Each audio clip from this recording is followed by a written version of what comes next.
पिया लूटने आए नदिया।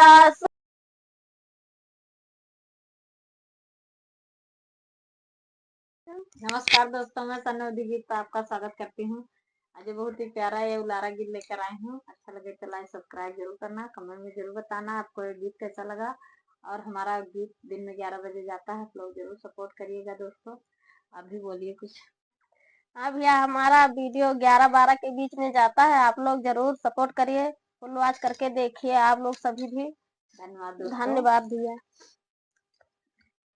लूटने आई ना नदिया सोना पिया लूटने आई ना नदिया सोना पिया लूटने आई ना नदिया सोना पिया नदी जो मांगे माथे कैटिकावा नदी जो मांगे माथे कैटिकावा बगिया मांगे नाना दैया सोना पिया पगिया मांगे नाना दैया सोना पिया लूटने आए नाना दिया सोना पिया लूटने आए नाना दिया सोना पिया नदी जो मांगे गाले कह हरावा नदी जो मांगे गाले कह हरावा लरिया मांगे नाना दैया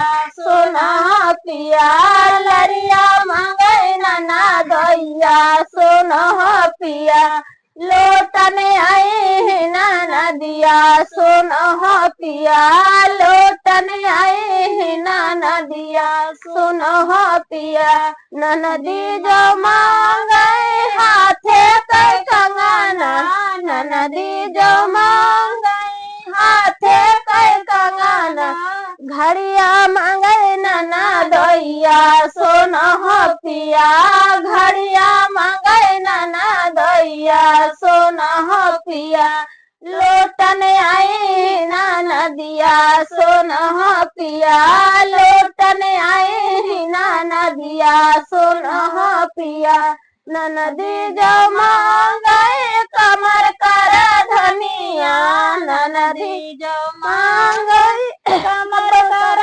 धनिया कमर कर धनिया हो कमर कर धनिया कमर कर धनिया हो कमर कर धनिया बेलते मांगे नाना दैया सोना पिया बेलते मांगे नाना दैया सोना पिया लूटने आई नाना दिया सोना पिया लूटने आई नाना दिया सोना पिया नदी जो मांगे गोरे कई बिछुआ नदी जो मांगे गोरे कई बिछुआ ननदैया मांगे जुतवा सोना पिया जुतवा मांगे नाना दैया सोना पिया लूटने आए नाना दिया सोना पिया लूटने आए नाना दिया